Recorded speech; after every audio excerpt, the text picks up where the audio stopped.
बतलाया। आपके सामने भक्तामृत स्तोत्र की चर्चा कर रहे हैं।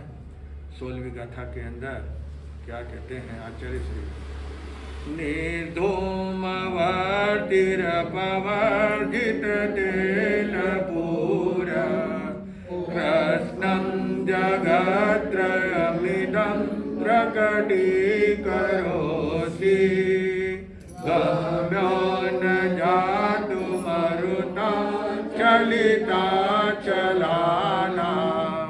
दीपोपरस्त्वमसि नाथ जगत् प्रकाश। हे तेज पुंज परमात्मा, यानी कि हे परम ज्योति प्रभु, आप ऐसे अद्वितीय अलौकिक दीप हो। अलौकिक अद्वितीय यानी जिसकी जो है वर्णन नहीं कर सकते हैं, दूसरा आपके सामने कुछ भी नहीं है। अलौकिक है यानी संसार के अंदर आप ऐसे महापुरुष हैं कि अलौकिक, और यानी अलौकिक दीपक जिसका मतलब दीपक जो होता है, तो उसके अंदर जो है आप जो दिया जलाते हैं तो उसमें धुआं भी होता है और उसे नुकसान उजाला तो होता है, उस कमरे के अंदर ही होता है जहाँ पे उसको रखा जाता है वहीं पे। लेकिन उसके साथ में ये भी होता है कि वो बाहर ऊपर में तो उजाला देता है लेकिन नीचे में अंधेरा रहता है। उसको कहते हैं दिया तले अंधेरा। क्या? दिया तले अंधेरा। यानी जो दीपक रखते हैं, जब वो ये दिवाली आ रही ना तो उस समय दिया रखेंगे तो आप देख लेना, ऊपर में तो उजाला रहेगा लेकिन उसके नीचे क्या रहेगा? अंधेरा रहेगा। तो और उसमें धुआं भी निकलता है। ये दीपक में क्या निकलता है? धुआं निकलता है। कई लोग जो है ना काजल घर में बना लेते हैं, वो दिए के अंदर है ना वो कपूर जलाते हैं साथ में, तो उसका जो वो फिर ऊपर वो कटोरी वो डाल देते हैं तो उसमें ढक्कन लगा देते हैं, जिससे वो फिर धीरे धीरे वो जो धुआं होता है वो ऊपर में पूरा जम जाता है उसके अंदर, ढक्कन के अंदर, और तो फिर उसको बाद में वो काजल का रूप हो जाता है ना। तो वो दिए में दीपक के अंदर जो है ना धुआं भी होता है। तो यहाँ लेकिन प्रभु यहाँ से कह रहे हैं कि प्रभु ज्योति परम ज्योति, आप अलौकिक है, अद्वितीय है। आपका केवल ज्ञान का जो दीपक है उसके नीचे न तो नीचे अंधेरा है और न उसमें धुआं है। और वह दीपक जो लगाते हैं जिसमें तेल या घी जिससे भी जलाओ तो वो डालना पड़ता है, वो नहीं डालो तो दिया क्या हो जाता है? बुझ जाता है। लेकिन आपका तो कोई भी बुझने वाला नहीं, केवल ज्ञान बुझने वाला नहीं है। और हवा आंधी आई तो उसमें दीपक बुझ जाते हैं, हवा आ गई तो सारे दिए क्या हो जाते हैं? बुझ जाते हैं हवा के अंदर।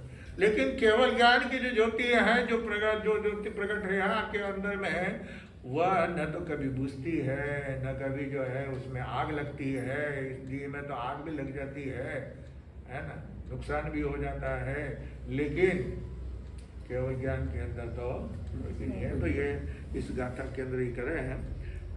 और ये यहाँ पे कह रहे हैं कि हे तेज पुंज परमात्मा, तेज पुंज यानी आपके तेज के सामने आपके केवल ज्ञान का जो तेज है, पुंज जैसे कि ज्योतिर्पुंज, सूर्य का पुंज है, सूर्य की किरणें जो है जैसे सूर्य का प्रकाश है, तो उसको प्रभु आपका तेज पुंज जो है केवल ज्ञान का, तो आप उसके अंदर जो है हे परमात्मा, आप तीनों जगत के अनोखे दीपक है। क्या है? अनोखे यानी जो अलौकिक बताया है ना, तो इसका मतलब अनोखे, अद्वितीय, अनोखे जो है आप दीपक हैं। उस दीपक के अंदर तो जरा सी भी हवा आ जाए, जहाँ पे आप दिया रखेंगे तो वहाँ पे पंखा भी नहीं चला सकते। पंखा चलाएंगे तो क्या हो जाएगा? बुझ जाएगा, है ना।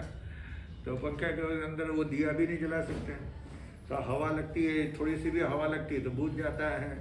लेकिन आपका जो है ये जो आपने जो दीपक के जैसे हवा लगती है और बुझ जाता है, तो आपने जो है मोह रूपी हवा को खत्म कर दिया। मोह कर्म को आपने नाश कर दिया। जो मोह रूपी हवा है जिसके कारण जो है मनुष्य संसार के अंदर रुलता है, यानी कि दीपक बुझता है। हवा से दीपक क्या होता है? बुझता है। ऐसे मोह कर्म के उदय से जो है आत्मा संसार में क्या होती है? भटकती है। तो आपने उस मोह पर रूपी हवा को, पवन को क्या कर दिया? समाप्त कर दिया। और इसलिए वह आपका केवल ज्ञानी, जो केवल ज्ञान रूपी दीपक है, वह कभी भी बुझने वाला नहीं है। और जरा भी, हे प्रभु, आपके भीतर में न राग है न द्वेष है। राग द्वेष को आपने क्या कर लिया है? जीत लिया है। क्योंकि उस दीपक के अंदर जो लो लगती है तो उसके अंदर धुआं निकलता है। तो आपके उस केवल ज्ञान के अंदर में जो है राग द्वेष का कोई भी धुआं नहीं है। कितनी सुंदर बात है। और उस दीपक के अंदर तो वाट लगानी पड़ती है। वाट बोलते ना उसको, है ना, रुई या धागा, है ना, चाहे कपड़ा, अच्छा साफ कपड़ा है ना, गंदा कपड़ा नहीं है। मसोता का कपड़ा, मसोता होता है ना, चौके के पास चौका, वो मसोता के कपड़े की वो वाट बनाते क्या? नहीं बना। नया कपड़ा होता है तो उसकी भली वाट बना सकते हैं, है ना, या रस्सी धागा डोरे होता है अच्छा मोटा, तो उसकी जो है वाट बना सकते हैं। नहीं तो रुई की वाट बनाते हैं। तो रुई की वाट बनानी पड़ती है। तो वो वाट तो जो है धीरे धीरे करते हुए क्या हो जाती है? जलती है ना। बार बार उसको ऊपर आगे पीछे करना पड़ता है। लेकिन आपके वहां जो है कोई वाट लगाने की जरूरत नहीं है। कोई आपके केवल ज्ञान के अंदर जो है वाट की कोई आवश्यकता, न कोई रुई की आवश्यकता है, न कोई धागे की आवश्यकता है, न कोई कपड़े की आवश्यकता है। कोई आवश्यकता नहीं है आपके इस केवल ज्ञान के अंदर।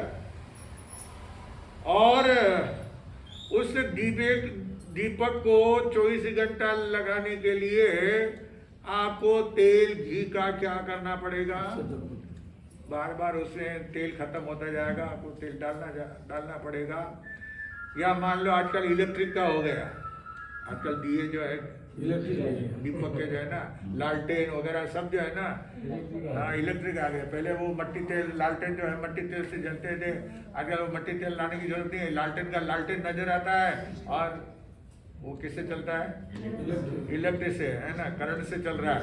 करंट जाता तो बैटरी चल रहा। हाँ, करंट जाए तो बैटरी लगाओ, नहीं लगुड़ी जाए तो बैटरी भी खत्म हो जाए। बैटरी भी खत्म हो जाकर रात भर जो है चलता रहेगा, तो वो बैटरी भी खत्म हो जाती है। तो उसमें तो वापस बार बार क्या करना पड़ता है? डालना पड़ता है। बदल बैटरी खत्म हो गई, वापस दूसरी बैटरी डालो, है ना। अब माइक में वो बैटरी, माइक में भी बैटरी लगानी पड़ती है, वो भी वीक हो जाती है। वीक हो जाती है तब उसमें आवाज नहीं आती है, तो वापस आपको क्या करना पड़ता है? बैटरी दूसरी ला करके डालना पड़ता है। या तो चार्जिंग वाली होवे तो चार्जिंग हो सकता है, नहीं तो जो है बैटरी दूसरी, कुछ भी करो, चाहे इलेक्ट्रिक का हो, चाहे जो है बैटरी से हो, तो चाहे घी या तेल वगैरह से हो, है ना, चाहे मट्टी तेल वाला हो दीपक, तो उसमें जो है वो डालना क्या होता है? जरूरी होता है। उसके बिना वो चलने वाला नहीं है, प्रकाश देने वाला नहीं है। लेकिन हे प्रभु, आपके इस केवल ज्ञान के अंदर तो ऐसा वो दीपक है कि जिसके अंदर न तो तेल डालने की जरूरत है ना, न कोई घी तेल कुछ भी, न कोई वाट उसमें डालने की आवश्यकता है, कुछ भी डालने की जरूरत नहीं है। ऐसा आपका केवल ज्ञान का जो दीपक है वह संसार को रोशनी देता है, ज्ञान देता है। यहाँ पर आचार्य श्री ने वितराग परमात्मा के जो है, जो वितराग कब बनते हैं कि जब वो राग और द्वेष को जीत लेते हैं। राग द्वेष के ऊपर जहाँ पे विजय प्राप्त कर लेते हैं कि अब न तो किसी के प्रति राग है और न किसी के प्रति द्वेष है, तो उसको वो वितरागता के पद के ऊपर पहुंच जाता है, वो वितरागी बन जाता है। आप भी वितरागी हो, मैंने कहा था पोजीशन में, याद होगा। आप भी वितरागी हो ना? नहीं हो? आप भी वितरागी हो, है?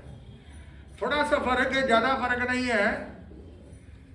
भगवान अरिहंत प्रभु जो होते हैं, केवल ज्ञानी जो भी या तो तीर्थंकर हैं या जो है जिनको केवल ज्ञान हो जाता है, वो भी वितरागी बन जाते हैं।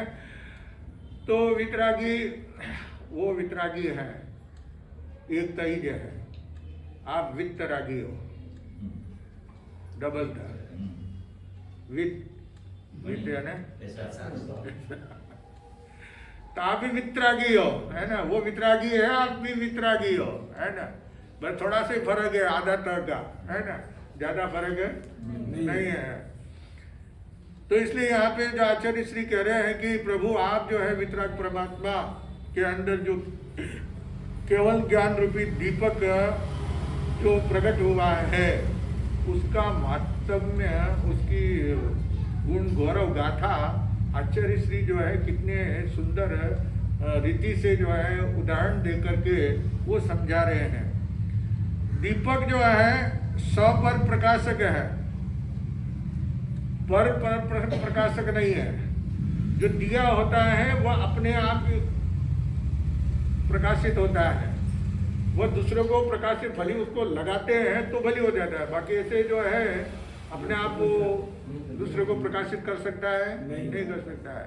और मैंने कहा ना, दिया तले अंधेरा, दीपक के नीचे में है अंधेरा होता है। दीपक चाहे आप कितना भी बड़ा लगाओ, है ना, कितना ही बड़ा दिया जला लो, ऊपर जो रखा हुआ है तो उसके नीचे क्या होगा?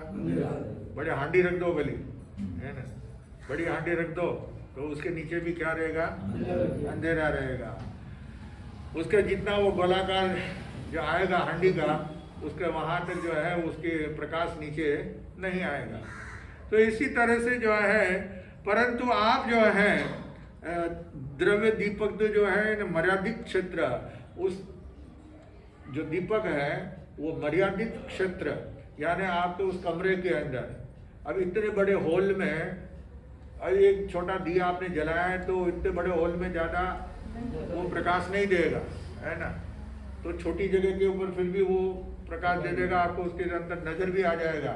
अब यहाँ दीपक रखो, वहां पे आप किताब रात में पढ़ने की कोशिश करो तो नहीं पढ़ने में आएगा, नहीं आएगा, क्योंकि वो पूर्ण प्रकाश नहीं है।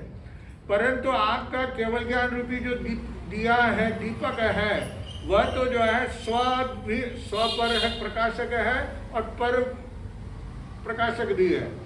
दूसरों को भी आपके ज्ञान के द्वारा जो है दूसरों को भी ज्ञान की प्राप्ति हो सकती है। तो ऐसा जो है यहाँ पे आचार्य श्री कह रहे हैं, केवल ज्ञान रूपी सर्व जगत के संसार, सर्व जगत यानी पूरे संसार के लिए सर्व क्षेत्र, सर्व काल यानी सर्व संसार बताया, पूरे क्षेत्र बताए, और सर्व काल यानी समय, हर समय जो है सभी पदार्थों को प्रकाशित करता है। सामान्य रीति से हम समझें कि व्यवहार के अंदर दीपक जो है जलाने के लिए तेल वाट वगैरह की जरूरत पड़ती है और उसमें धुआं भी निकलता है, मैं आपको पहले ही बता चुका हूँ। लेकिन ज्ञान रूपी जो दीपक है उसमें तेल वगैरह कुछ नहीं, और निर्धूम क्या है, धुआं नहीं है। केवल ज्ञान के अंदर किसी प्रकार का धुआं नहीं होता है। लौकिक दीपक को हवा से बचाना पड़ता है, क्योंकि हवा से वो बुझ जाएगा। लेकिन केवल ज्ञान रूपी जो दीपक है वो कभी बुझता नहीं है। चाहे वो महापर्वतों के अंदर ऐसी आंधी आए, ऐसा तूफान आए, ऐसा भूकंप आए कि जिसके अंदर बड़े बड़े पहाड़ जो है वो हिल जाते हैं, बड़ी बड़ी बिल्डिंगें हिल जाती है ना, धराशायी हो जाती है। भूकंप आते हैं तो बड़ी बड़ी मकान बिल्डिंगें क्या हो जाती है, नीचे गिर जाती है। और कालो कल्पांत इतना, चाहे कैसा भी दीपक वगैरह अपनी लाइटें भी जो है करंट वगैरह, खंबे, आंधी तूफान आएगा तो उसमें करंट लाइट भी क्या हो जाएगा, चली जाती है, वो भी चला जाएगा, है ना। अंधेरा हो जाएगा। तो वो, लेकिन आपके केवल ज्ञान रूपी दीपक के अंदर कितना भी तूफान आए, कितनी आंधी आए, कैसी हवा चले, कि भाई 100 की स्पीड में हवा चल रही है, 200 की स्पीड में हवा चल रही है, वो आते हैं, मौसम विभाग क्या करता है, चेतावनी देता है कि आंधी तूफान आ रहा है। ये इस तूफान का अलग अलग नाम रखते हैं वो, है ना, है अलग अलग नाम रखते हैं कि ये तूफान आ रहा है, वो इतने स्पीड में आ रहा है, वहां से उठा है ना।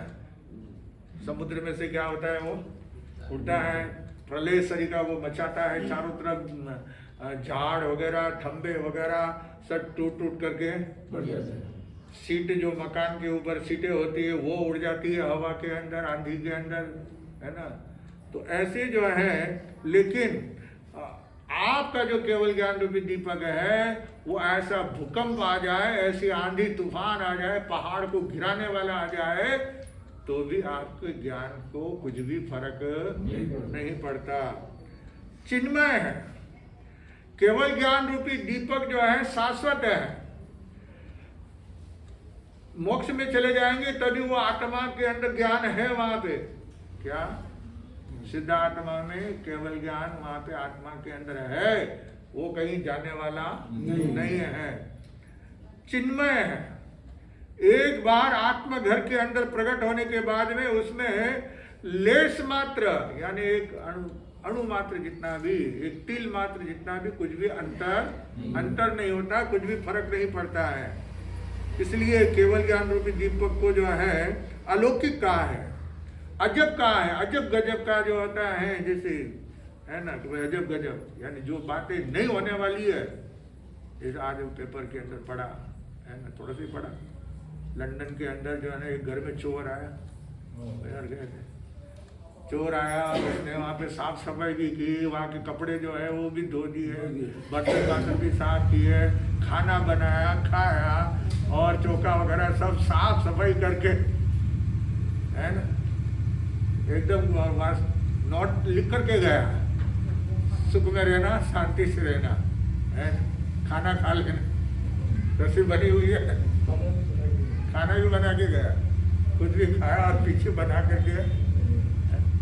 तो बेचारा वो घर परिवार वाले आए तो उन्होंने देखा कि ये तो घबरा गए हो, तो 2 सप्ताह तक वो घर में बाहर ही रहे।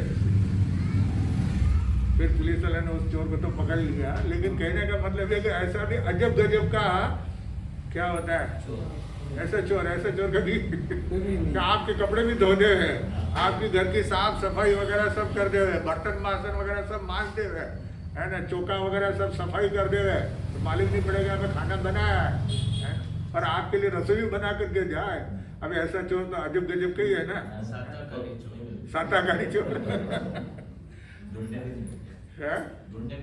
ढूंढने में भी नहीं मिले, पर वो मिल गया वहां पे लंदन में मिल गया। तो ऐसे भी ये ऐसी जो बात होती है तो उसको कहते हैं अजब गजब की बात है। भाई अजब की बात है, ऐसा कभी होता नहीं है, लेकिन ऐसा हुआ है, ऐसा होता है तो फिर वो बाद में जो है अजूबा बन जाता है, वो अजूबा कहते हैं उसको। तो इसी तरह से यहाँ पे कह रहे हैं कि प्रभु आपका जो केवल ज्ञान है ये अलौकिक है, अजब है। हर आत्मा स्वयं साधना में पुरुषार्थ करे। क्या आप विचार करेंगे ऐसा केवल ज्ञान, इतना बढ़िया केवल ज्ञान है तो हमको भी होना है ना, चाहिए ना हमको भी चाहिए, हम भी चाहते हैं कि हमको भी ऐसा ज्ञान प्राप्त हो जाए जिससे बेड़ा पार हो जाए, बार बार जन्म मरण की श्रृंखला समाप्त हो जाए। लेकिन कब? जब हमारी आत्मा जो है घाती कर्मों को क्षय करेगी, और घाती कर्मों को क्षय करने के लिए साधना में पुरुषार्थ करना पड़ता है। बिना पुरुषार्थ के, यानी जो भी हम साधना करें, जो भी धर्म ध्यान करें, त्याग तपस्या करें, दया दान करें, उसके अंदर पुरुषार्थ होना आवश्यक है। और फिर वो भावना उस प्रकार की होनी चाहिए, भावना एकदम शुद्ध होनी चाहिए। दिखावे के लिए लोगों को दिखावे के लिए, जैसे दिखावे के लिए डेकोरेशन करते हैं, वो दिखावे का शो करते हैं, तो वो उसमें कोई फायदा नहीं है। फायदा तो वो आत्मा से जो किया जाएगा, अपने मन से किया जाएगा, शुद्ध प्रकार से किया जाएगा, मन वचन काय की शुद्धि के साथ में साधना की जाएगी, पुरुषार्थ के साथ में, तब वो घाती कर्म हमारे जो है क्षय हो सकते हैं। और जब घाती कर्म हमारे जब क्षय होंगे तब हमारा जो आवरण है, आवरण यानी बीच में रुकावट, केवल ज्ञान के और हमारे भीतर कोई दूरी नहीं है। क्या दूरी नहीं है? दूरी किसकी है? यह हमारे जो आवरण आया हुआ है उसका। केवल ज्ञान बिल्कुल जो है जैसे एक पर्दा, किसी को एक पर्दा लगा हुआ है, जैसे कमरे दीवार है, दरवाजा है, तो अब दरवाजे के अंदर में क्या है वो अपने को नजर नहीं आता है, या अंदर वाले को बाहर का वो दरवाजा खोलेंगे तभी बाहर की चीज दिखाई देगी, अंदर की चीज दिखाई देगी। उसी तरह से हमारे भीतर के अंदर ही है, लेकिन ये मोह कर्म का, घाती कर्मों का जो है आवरण लगा हुआ है, पर्दा लगा हुआ है। ये पर्दा जब तक हटेगा नहीं तब तक जो है केवल ज्ञान की प्राप्ति नहीं हो सकती। इसलिए घाती कर्म के आवरण को हटाना आवश्यक है, तब ये ज्ञान रूपी दीपक जो है वो प्रकट हो सकता है। इस प्रकार आचार्य श्री ने इस 16वें श्लोक के अंदर ये कहा है। और ये 16वें श्लोक की कोई जाप करता है, जाप करके इसको सिद्ध कर लेता है, तो वह उसके अंदर जो है सर्व विजय प्राप्ति का ये सिद्ध हो जाता है। हर काम में उसको विजय मिलेगा, कहीं पर भी उसकी हार नहीं होगी। इसका जाप अगर ये 16वें गाथा का जाप अगर करेगी आत्मा, उसको सिद्ध कर लेंगे तो जो भी सोचेंगे वो कार्य के अंदर हमारे सफलता मिल सकती है। ये इस प्रकार जो है 16वीं गाथा के अंदर कहा है। अब आगे क्या कहेंगे वो आगे सुनने से पता चलेगा। आपके सामने चरित्र चल रहा है रतन कुमार का, जिसके अंदर जो है परसों बताया था वो मूर्ख आदमी अपनी कथा बोल रहे हैं, दो ने अपनी बात सुना दी, तीसरा अपनी बात सुनाना था, बताया था। अभी 2 ब्याह किया, कितना किया? 2 शादी की। अब आपस में क्या है कि कहीं तो प्रेम से रहते हैं और कहीं पे क्या होता है आपस में झगड़ा भी होता है, लड़ाई होती है, क्योंकि एक स्वभाव है। स्वभाव यह है कि वो जिसको कहते हैं बिल्ली का स्वभाव, क्या मिनी क्या है ना, बिल्ली मिनकी सीएटी कैट की जो स्वभाव है कि 2 बिल्ली अगर सामने अगर आ जाती है तो फिर क्या होगा? क्या होगा? माता लड़ाई होगी, झगड़ा होगा, आपस के अंदर बोलाचाली होगी, तू मैं होगी, एक दूसरे को लड़ेगी, गालियां देगी, एक दूसरे के बाल नोचेगी, है ना। जब लड़ाई शुरू होती है ना, पहले बात मुंह से बोलना चालू होता है ना, फिर बाद में धीरे धीरे हाथ उठना शुरू होता है और धीरे धीरे हाथ उठाना शुरू हुआ, फिर क्या बाल खींचना, छोटी पकड़ के खींचना, एक दूसरे को नीचे गिरा देना, उसको जो है यानी मुक्का मारना, लाते मारना, यही होता है आपस के अंदर लड़ाई जहाँ पे होती है। तो इसलिए जब तकरार शुरू हुई तो आदमी ने विचार किया है कि इन दोनों का झगड़ा क्या, रोज रोज का झगड़ा मुसीबत, इसलिए क्या करो झगड़ा नहीं हो भाई, ये इधर मकान में तू रहे, इधर मकान में तू रहे, अलग अलग झगड़ा का काम, उसके बर्तन बासन अलग, उसके बर्तन बासन अलग, सब बिल्कुल क्या कर दिया, जैसे 2 भाई बंटवारा होता है भाइयों का, ऐसे जो है क्या कर दिया, बंटवारा कर दिया। फिर साथ में शेर जी का वो उड़ते के विचार करती के बाद पति एक है तो दोनों का क्या होना चाहिए, हिसाब बराबर होना चाहिए। तो पति का भी बंटवारा कर दिया कि दाया भाग इसका तो बाया भाग इसका, है ना।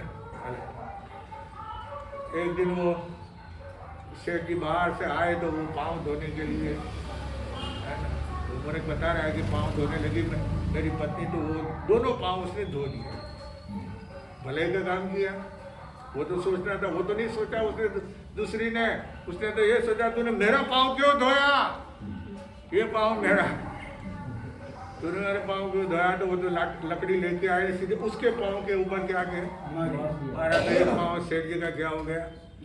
और उसको गुस्सा आ गया, तो मैंने तो तेरा पाँव धोया, बाहर से आए थे तो मैंने दोनों पाँव धो दिए, पानी डाल दिया, उसके ऊपर तो कौन सा नुकसान हो गया, उसके बदले तेने मेरा पाँव तोड़ दिया। ले, उसने भी लठ मारा तो दूसरा पाँव भी तोड़ दिया। मजा कर। अब मजा कौन करे। सेठ जी की हालत खराब हो गई, दोनों पाँव से क्या हो गए, हॉस्पिटल में जाओ, पट्टियाँ वगैरह बंधाओ, है ना, प्लास्टर लगाओ। बड़ी हालत उनकी क्या हो गई, खराब हुई। तो फिर वो तो धीरे धीरे उपचार करते हुए, मालिश वगैरह करके फिर बाद में पाँव तैयार किया। तो वो कह रहा है बताइए अब मेरे शरीर का और कौन मूर्ख होगा, है ना। ये तीनों ने अपनी बात कर दी थी। चौथा कहता है अरे तुम क्या मूर्ख हो, मेरी मूर्खता की बात सुनो, मैं हूँ मूर्खों का सरदार, मूर्ख शिरोमणि। तो बोले क्या है तुम्हारा, क्या है। तो बोले देखो मैंने भी 2 शादी करी। क्या, मैंने भी 2 शादी किए हैं। अब दोनों, लेकिन झगड़ा नहीं, दोनों में झगड़ा, दोनों में प्रेम था, दोनों में का प्रेम था और दोनों हमेशा साथ में रहती है। और मैं जब आता हूँ तो दोनों की सेवा बराबर करती है, उसमें कोई लड़ाई झगड़े की कोई बात नहीं, कोई बंटवारा नहीं, कुछ नहीं। जो भी समय के ऊपर आता है काम बराबर करता है। अब एक दिन की बात है, मैं थका हारा बाहर से आया रात के अंदर और मैं आके सो गया। तो उसके बाद में मेरी दोनों पत्नियां जो है ना वो भी आके सोई। तो मेरे हाथ पे ऐसा सोया था ना, तो एक इधर हाथ के ऊपर सिर रख करके सो गई, दूसरी इधर हाथ के ऊपर सिर रख करके सो गई, जैसे तकिया हो ना, तकिया का सिराना, जैसे दोनों हाथ का दोनों सो गए। अब हुआ ऐसा कि रात में जो है वो दीपक जल रहा था। क्या जल रहा था, दीपक जल रहा था। और वहां पे हमारे घर में चूहे बहुत थे। क्या थे, हाँ उंदरा, आरटी रेट, वो चूहे बहुत थे, उंदरे। तो एक उंदरा जो है वो इधर वो दिया जो जल रहा था उसकी बत्ती उसने जो है क्या कर ली, खींच ली। चूहे ने तेल पीते हुए वो खींच ली। तो वो मेरे सिर के ऊपर ही थी दिया, वो सीधी वो बत्ती जो लेकर के वो जाने की कोशिश कर रहा था, तो वो जो है वो सीधी उसके मुंह में से छूट गई और वो सीधी आकर के मेरे आँख के ऊपर जलती हुई वो पड़ी, वो आँख के ऊपर आकर पड़ी। आग जल रही है, लेकिन देखिए कितना प्रेम था पत्नियों के ऊपर कि मैं अगर हाथ हिलाऊंगा तो उसकी नींद खुल जाएगी, है ना। बेचारी दिन भर काम करती है, दिन भर मेहनत करती है, थकी मांदी है, और अभी नींद आई और उसमें से उसको उठाना अच्छा नहीं है। तो मैंने सहन कर लिया, मेरी आँख जल गई, खत्म हो गई, आँख छूट गई। क्यों?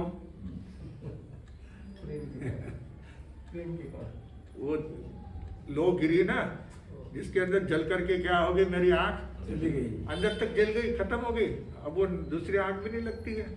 जब अंदर की नस जल जाती है ना, तो फिर डॉक्टर भी कुछ नहीं कर सकता। तो मेरी वो आँख जल गई, खत्म हो गई। मैं देखिए मैं एकाक्षी हो गया। क्या हो गया? एकाक्षी मतलब एक आँख वाला, कहानियाँ। सुबह सुबह कोई जो है मुंडे भी नहीं देखते, है ना। कभी सुबह सुबह जो है एक आँख वाला है, एक आँख वाले का कहीं अच्छे शुभ काम के लिए जा रहे हैं, तो एक आँख वाला सामने आ गया तो और क्या हो जाएगी, दिक्कत हो जाएगी। तो इसलिए मेरी देखिए बताइए मैं कितना महामूर्ख हूं। उस समय मैं एक का हाथ हटा लेता एक के सिर के नीचे से, तो कम से कम मेरी आँख तो क्या हो जाती, बच जाती। लेकिन मैंने कितनी बड़ी मूर्खता का काम।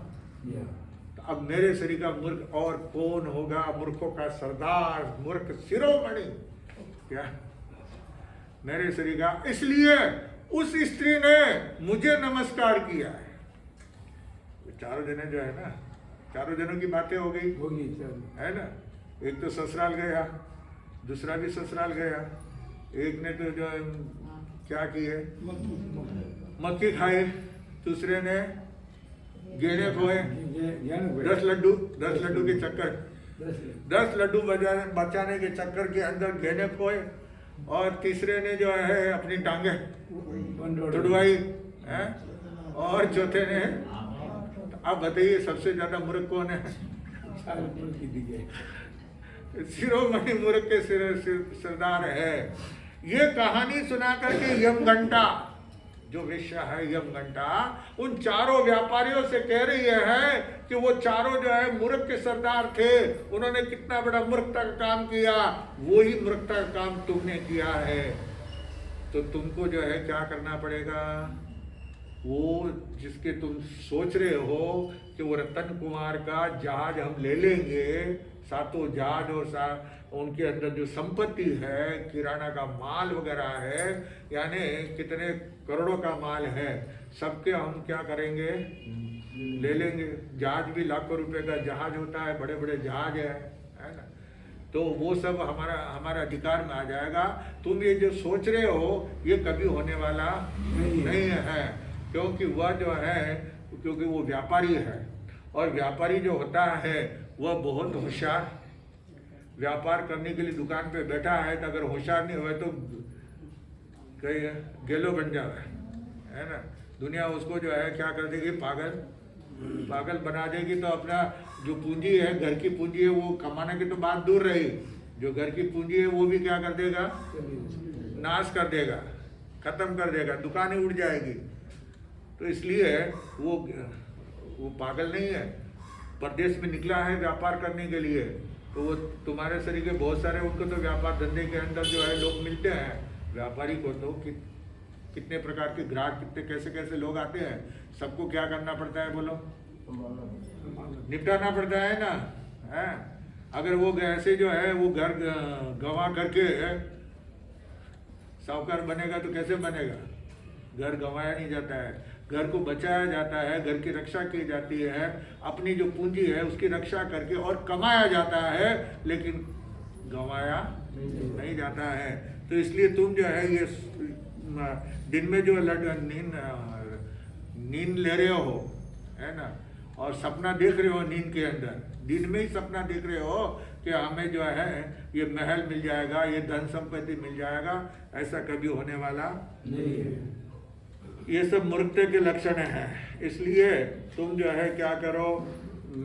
अब उस भाई से पूछा कि भाई किसको नमस्कार किया, तो उसने बता दिया कि भाई जो मूर्ख का सरदार है सबसे ज्यादा, वो समझ लो अपने आप ही कि कौन है, समझ लो मैंने उसी को उसको नमस्कार किया है। तो अब यमघंटा ने उन चारों व्यापारियों से जो कहा है, ये बात सुन करके चारों व्यापारी विचार करते हैं, कहीं ऐसा तो नहीं कि लेने का देना है ना, हम तो जा रहे हैं लेने के लिए, और ऊपर से क्या करना पड़ेगा? वापस देना पड़ेगा, जैसी वाली हालत हो गई है, और वादा भी पूरा करना पड़ेगा। तो उन्होंने कहा ठीक है, अब देखेंगे, जो भी होगा देखा जाएगा। इतने साल से हम ऐसा धंधा करते आ रहे हैं, तो यहाँ पे जो भी व्यापारी आते हैं सबको साथ में ठगाई का काम कर लेते हैं। देखते हैं अब क्या होता है, जो भी होगा देखा जाएगा। चारों व्यापारी जो है यमघंटा को नमस्कार करके वहाँ से वो रवाना होते हैं। वो रवाना हो गए, तब इधर रतन कुमार का काम भी हो गया। सारे जितनी समस्याएं थी, सारी समस्याओं का हल निकल गया। अब उसको वहां पे बैठने की कोई आवश्यकता नहीं, इसलिए वह भी जो है वो व्यापारी जैसे गए वहां से, वैसे ही जो है वो रतन कुमार जो किस वेश में था? हाँ, लेडीज के वेश में, है ना, औरत के वेश में था, घूंघट निकाल रखा था। तो इसलिए जो है अब वहां से वह उठा, यमघंटा को नमस्कार किया। यमघंटा को नहीं मालूम पड़ा कि ये व्यापारी रतन कुमार ही है करके, उसे पता नहीं चला।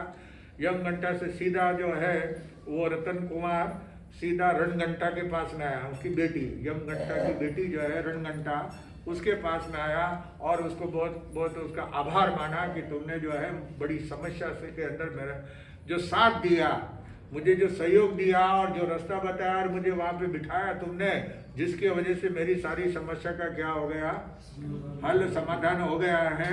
और अब उसको भी खुश करके, क्योंकि वो मुफ्त में है, फायदा है फायदा है मैंने पूछ लो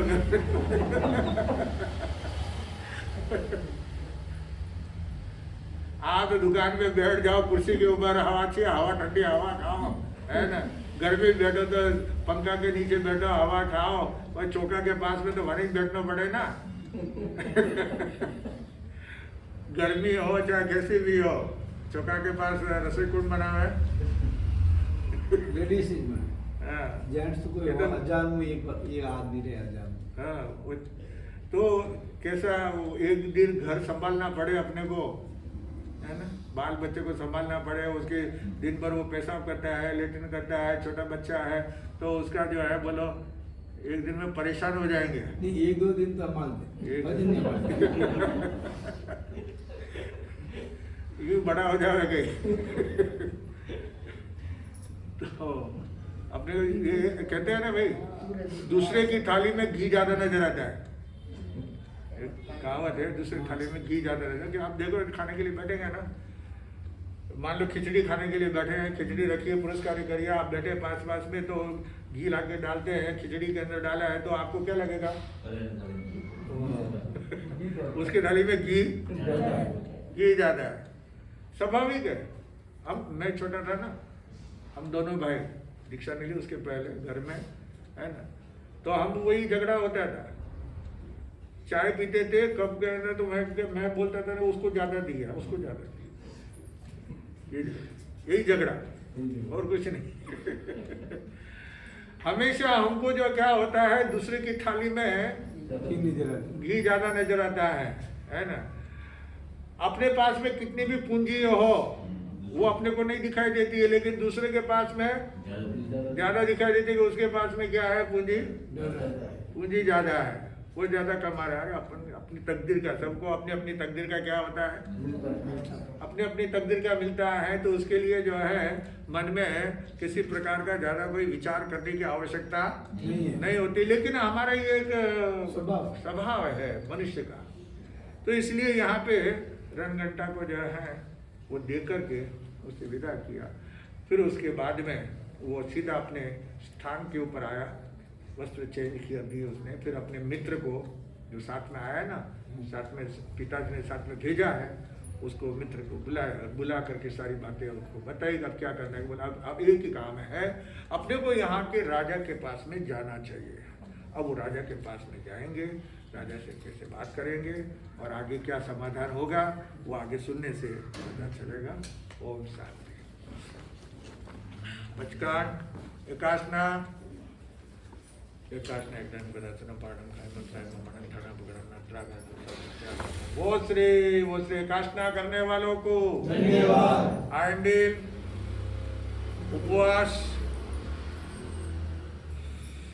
उपवास से पिछोई पैरमासनम पाणम खायमम सायमम अनंथना भगणम नत्रागणम सत्यागरणम। वो श्री तपस्या करने वालों को धन्यवाद। अच्छा सा। और कोई पचकान आज की माला आज की माला जो है चंदा प्रभु भगवान के नाम की एक माला पहना, और अभी जब तक नहीं खाते तब तक का पचकान है, जोता मनता वैसा कैसा तस्म अपने करने निकले। वो श्री आज 7 तारीख है, कल 8 तारीख है और परसों 9 तारीख है। परसों से आंबिल होली जी शुरू होगा, कल का एक दिन बीच में है, और कल का अपना ये चरित्र भी और ये भक्तामर का 17वीं गाथा का कल वर्णन करेंगे। उसके बाद में परसों से जो है श्रीपाल चरित्र चलेगा 9 दिन जो है श्रीपाल जी का पूरा रास होगा। 729 गाथा है उसके अंदर, वो हम 7 दिन में उसे पूरा करेंगे, 9 दिन में पूरा होगा। तो ये सब बंद रहेगा। वापस पूनम के बाद एकम से वापस अपना ये भक्तामर स्तोत्र वगैरह शुरू होगा। तो जिनका जो भी आंबिल वगैरह करना चाहे, कोई नाम आए कि नहीं आए, वो घोषणा कुछ नहीं हुई अभी तक, कोई नाम। ठीक है। हाँ, आज के हमारा चंदा प्रभु भगवान और जब तक नहीं खापे तब का पचगान ढूंढना मनता वैसा का दर्शन दे करने वो श्री चतारी मंगलम अरियंता मंगलम सिद्धा मंगलम साहु मंगलम केवले परंतु धमो मंगलम चतारी लोगोत्तमा अरियंता लोगोत्तमा सिद्धा लोगोत्तमा साहु लोगोत्तमा केवले परंतु धमो लोगोत्तमा चतारी शरणं प्रपद्यामि अरियंते शरणं प्रपद्यामि सिद्धे शरणं प्रपद्यामि साहु शरणं प्रपद्यामि केवले परंतु धम्मो शरणं प्रपद्यामि अरियंतों का शरण सिद्धों का शरण साधुओं का शरण केवले प्रपिता धर्म का शरण चार मंगली चार उत्तम और शरण ने कोई होगा जो भविष्यवाणी करे आराधन उसका अजर अमर पद होगा।